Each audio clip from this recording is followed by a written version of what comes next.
কাণ্ডে একটাই কথা বলবার, অপরাধীর অতি সত্বর ফাঁসি চাই, আর কিছু বলার নেই।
এইচএসসি হাবিব মিডিয়া ও শেখালা টিভি, আমি শেখ হাবিব হয়েছি।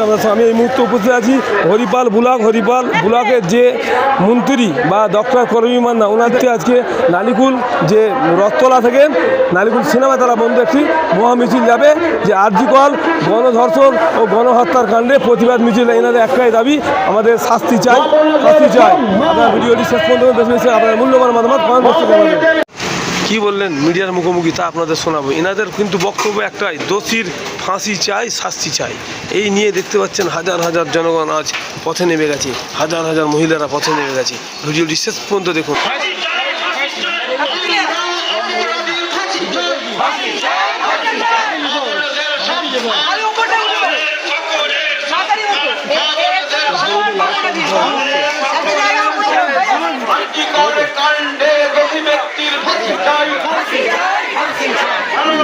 মুখ্যমন্ত্রী মমতা বন্দ্যোপাধ্যায় চাইছেন অবিলম্বে দোষী ব্যক্তির ফাঁসি। যদি রামবন সামের চক্রান্তে বন্ধ হোক।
এই বাংলার মিথ্যা রামবন সামের চক্রান্ত বন্ধ হোক।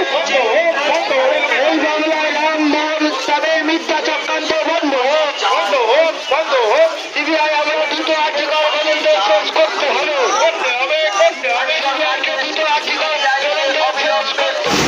আজিকার কাণ্ডের নিয়ে কি বলবেন দিদি? জিগর কাণ্ডে একটাই কথা বলবার, অপরাধীর অতি সত্বর ফাঁসি চাই, আর কিছু বলার নেই। আজকে যে দাদা জয়েন্ট হলেন, দাদা মমতা বন্দ্যোপাধ্যায়ের কাজে এবং তার অন্যায়ের বিরুদ্ধে প্রতিবাদ দেখে তার মুখ্যমন্ত্রী তিনি নিজেও রাস্তায় নেমেছেন। তিনি সেই উদ্বুদ্ধ হয়ে দাদা তিনি জয়েন করেছেন। হরিপাল ব্লক তৃণমূল কংগ্রেস কমিটির পক্ষ থেকে তাকে স্বাগত জানাই, অভিনন্দন জানাই। দাদা আগে কী পার্টি করতেন, হঠাৎ করে আপনি টিএমসিতে আজকে জয়েন্ট হলেন? আমি কী পার্টি করতেন আগে? আমি আগে সিপিএম পার্টি করতাম, তারপরে সিপিএম চলে যাওয়ার পরে 2019 সালে বিজেপি রাজ্য কমিটির সদস্য হয়েছিলাম শুভেন্দু অধিকারীর মাধ্যম দিয়ে। তারপর দেখলাম ওই দলে কোনো কাজ করতে পারছি না, মাস্টারমশাই হিসেবে আমার সম্মান নেই। আমাদের তৃণমূল শিক্ষা সেলে যারা মাস্টারমশাই আছেন, সঞ্জয় মণ্ডল, শ্রীকান্ত চ্যাটার্জি, শ্রীকান্ত ঘোষ, এনারা আমাদের এই তৃণমূল কংগ্রেস আসতে বললেন। আমি দেখলাম এদের সঙ্গে কাজ করে আমি শান্তি পাবো, মানুষের সেবায় কাজ করব, তাই জন্য এসেছি। আপনি তার প্রথম কাজ কী দিয়ে শুরু করবেন? প্রথম কাজ আমার শিক্ষকদের যে দাবি দেওয়া সংক্রান্ত জিনিস আছে সেগুলো আমাদের হরিপাল সাউথ সার্কেলের টিচার আমি সেই শিক্ষা সেলের যারা সভাপতি সেক্রেটারি আছে তাদের মাধ্যম দিয়ে তাদের দাবি দেওয়া নিয়ে কাজ করব। আমার পাশে থাকবার অঙ্গীকার নিয়েছি, যে কোনো মূল্যে আমি চাই 100 দিনের কাজটা পশ্চিমবঙ্গে চালু করা প্রয়োজন, তার জন্য যেখানে যেতে হয় পার্টির মাধ্যম দিয়ে আমি যাব। আমার নাম রবীন মাঝি, একজন শিক্ষক প্রাথমিক।